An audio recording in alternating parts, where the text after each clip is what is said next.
Medidas drásticas en Austria para hacer frente al preocupante aumento de casos de COVID-19, con cifras que no se veían desde hace más de un año. A partir del lunes, las personas que no estén vacunadas o no hayan superado la enfermedad no podrán entrar en cafés, restaurantes, peluquerías o eventos en los que haya más de 25 personas.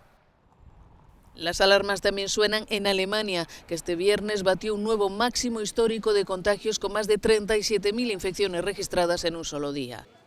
Al igual que Austria, solo permitirá la entrada en restaurantes, bares, cines y lugares de deporte y ocio a las personas vacunadas o con un test PCR.